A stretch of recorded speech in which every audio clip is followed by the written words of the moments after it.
Happy Friday. I'm going to pop the link to today's recipe in the chat. I've made this recipe probably 4 times since I came up with it a few weeks ago. So today will be 5. It's a really good, easy option for a Thanksgiving side dish, so I figured it would be a good one to share since Thanksgiving is already in like 2 weeks, not even. This recipe is for roasted honeynut squash with burrata, pomegranate, and pepitas. And if you aren't familiar, this is a honeynut squash. It's like a little mini version of a butternut squash. So what I found, I actually weighed these today because I wanted to see about how big they are. They're about ½ a pound each. So the recipe that I'm doing today, you can scale as much or as little as you'd like. Just grab my burrata out of the fridge. I find that about 1 of these as a side dish serves 2 people. So, and you can totally roast the squash ahead of time if you want, and then save it in the fridge, and then just like quickly reheat it in the microwave or whatever, and then do the toppings. It's really, really easy. So, burrata cheese, for those of you who aren't familiar, it usually comes in a tub like this. There's, it's like a ball of fresh mozzarella, but it's filled with a really creamy textured cheese, so it's kind of like mozzarella filled with burrata. Hey, Rob. So this recipe is super simple, and I roasted some of the squash earlier, just a little bit ago, just so that this could happen quicker, but this is what they look like when they're roasted, and I'm going to show you how to break them down. So this is just olive oil, salt, and pepper at 400 degrees. So message will not go away. Hang on 1 second. Computer. Okay. Hello. Oh, and I'm getting duplicates of everything, so okay. Thank you for joining. So this is what it's going to look like when it comes out of the oven. But basically, you're just going to put your oven on 400 degrees, get a baking dish or sheet pan, and take these little honey nut squash. The other thing I like about these versus a butternut squash is that you can eat the skin. It's thinner, almost like a delicata squash. So I'm just gonna, since I'm gonna eat the skin, I'm just going to kind of scrub the outside a little bit with a vegetable brush.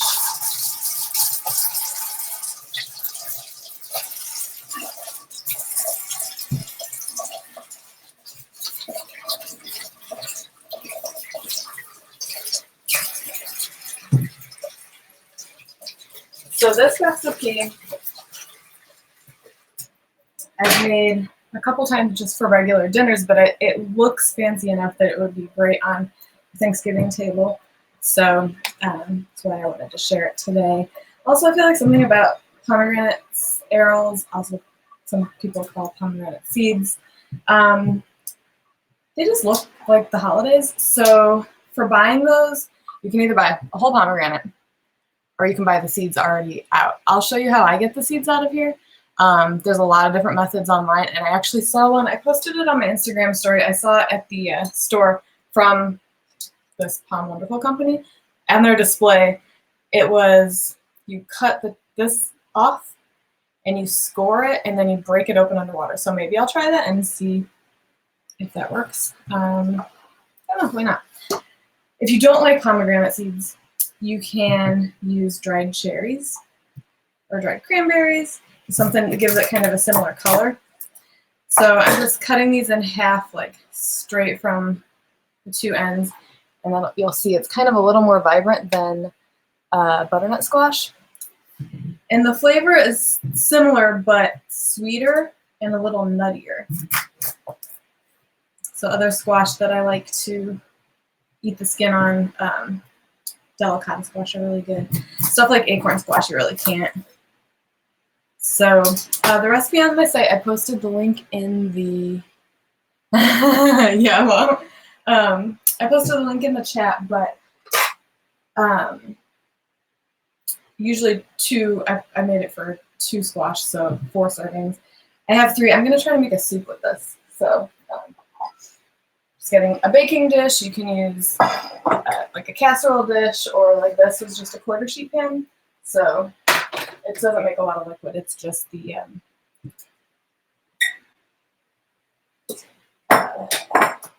sorry, total brain moment there. It's just the olive oil that you're drizzling over, so there's not a lot of liquid. You don't really need a high-rimmed baking sheet. When I take the seeds out, I like using a grapefruit spoon because it's got those little teeth on it. You can use a regular spoon, you can use a knife, you can just like dig in there with your fingers. We're just trying to scrape away this, like the membranes and the seeds. And you can totally save the seeds if you want. You don't get a lot of seeds out of here. You could save them to roast. In my post, I have a link to a way to do that with pumpkin seeds, but I will admit that these I've been tossing. If you compost, you can totally put those in your compost bin, and sometimes the end bits kind of hang on. You just gotta kind of pull them out. So then, once the seeds are out, just set it, cut side up in your baking dish.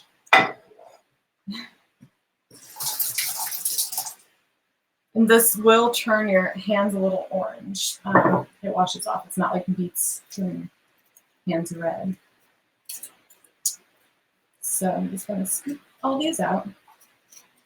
If you can't find burrata cheese, you could use some fresh ricotta because it's got that kind of creamy texture. Because I think this recipe, it's all about the warm squash with the cool, creamy topping and then a little bit of crunchiness. And when I eat these, I like kind of avoid this little stem part. I don't cut it off when I'm roasting it, but I don't really eat that bit. But the rest of the skin is totally edible. Next week, I will likely come on, I don't know if I'm going to do Thursday or Friday, because Friday is my son's birthday. It's going to be 8, and I'm going to be bringing treats to his school. So I might still do it Friday and just like frost what I'm making for Facebook Live. I don't know. We'll see. See how things are going. But then the couple weeks after that are going to get a little bit wonky because we have house guests and some little construction in my house. We're redoing some floors. So we'll see. I'll keep the things posted in the event list on here on Facebook. Ooh, throwing seeds. So this is like the most time-consuming part of this recipe, other than just waiting for it to bake in the oven. So I can fit all these guys in here. And then like this one, I see it's got a little bit of a funky spot. So I'm probably gonna cut that out. I'll show you. Like up here, it's looking a little iffy. So the rest of it looks fine though, so I'm just gonna cut that off. Okay, so let's leave it like that. It's fine. The other half of it too. All right. So got them all in here. Skin side up. Skin side down. Flesh side up. And then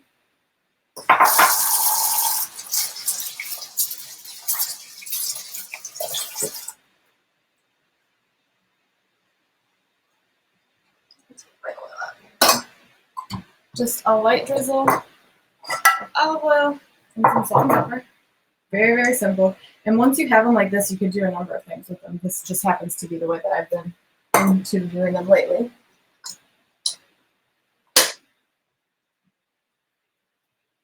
Sprinkle. And then this is going to go into the 400-degree oven for like 20 to 25 minutes until Facebook Live. Oh, did I have him on here on his birthday last year? His birthday on Thanksgiving last year? I don't remember. But sometimes his birthday's on Thanksgiving. So this is what it looks like. It's just going to go into the oven. You want the knife to come like very easily into the squash. So I check it after 20 minutes. Sometimes I need 25. It kind of depends on the size of the squash. But what I mean by that is, you see squash like this. When you put the knife in like one of the bigger parts, it just goes in super, well, I'm on an angle here, but it goes in like super easy. You don't have any resistance really. And then you know that it's all the way cut through. It's actually when my mom was visiting with my aunt a few weeks ago. I didn't check them. I just cooked them for 20 minutes and yeah, they weren't cooked through. So after your squash are done like this, I'm going to put some on the plate just to show you a little easier. I'm just going to do 2 of these because I'm going to use the rest for soup later. I'm going to get the burrata. This stuff comes in liquid, so if you're only using one, usually there's 2 if it's like a regular sized ball. This is 8 ounces. So it's like really super full of liquid. Leave the liquid in here. And let's see. Here. See if I can show this well. So this is a ball of burrata cheese. And then when you break it open, you can see the inside just kind of oozes out. And it looks really pretty. And I had another recipe that I did here on Facebook Live using burrata that had the pizza with the burrata, pickled grapes, tarragon. Really, really good. So just kind of like let it drape over.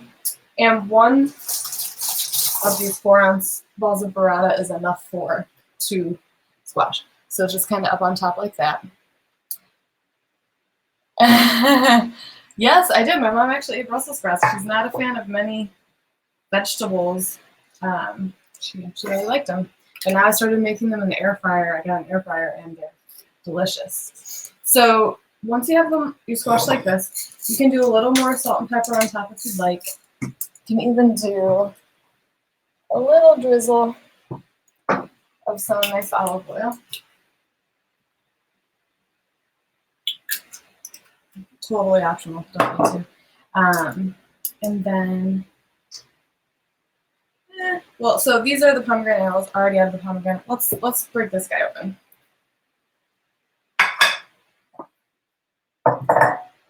So what I normally do, I don't do the way Tom Wonderful says to, but it works. I cut into it and then I just kind of pluck them out. So I'll like cut it and then maybe cut it again. And you can see they're all kind of like stuck in there.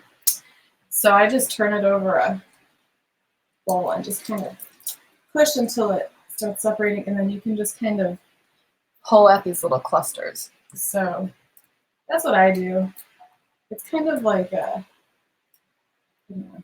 stress reduction, just having to focus on getting them out. But you'll see in between, you've got like the thick piece, and then there's this like little membrane, so you don't want that in there. What the scientist at the grocery store said to do was fill a bowl with water. And I've done something similar to this before, but it just didn't seem to work super well for me. Some people cut it and they whack the side with the back of the spoon to like force all the pomegranate seeds out.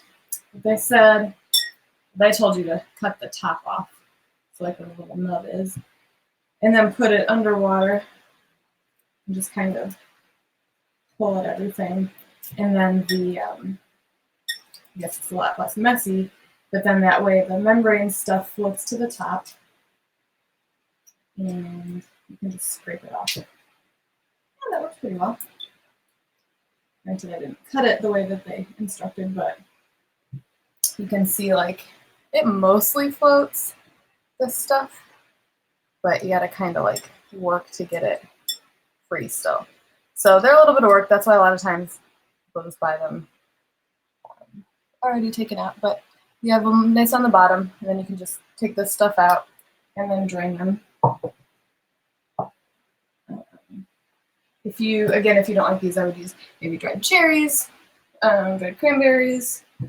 And if you don't eat, if you want to keep it vegan, I had somebody post like a cashew ricotta or something like that. Unless I'll ship.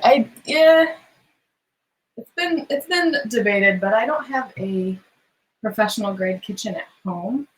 So that would involve a whole other, you know, whole other thing.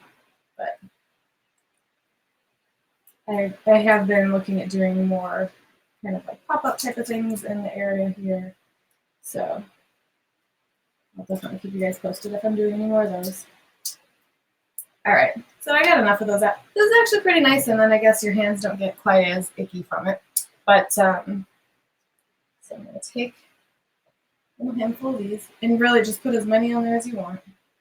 Oh, sorry, did I finish my thought? I'm a little tired today, but cashew, like a cashew ricotta cheese. So instead of it being dairy, it was just nuts. And that kept it vegan. You could skip it all together, but it would be nice to have something creamy up on top. So then you just sprinkle on. These are Pepitas. These are roasted and salted ones. I have the store brand. There's tons of brands out there. The little pumpkin seeds that have already been roasted and salted for you. So you can box through this. Oh, look, my apron is like popping off today. I don't know what's going on. So I'll cut into one just to show you how nice and tender it is inside. And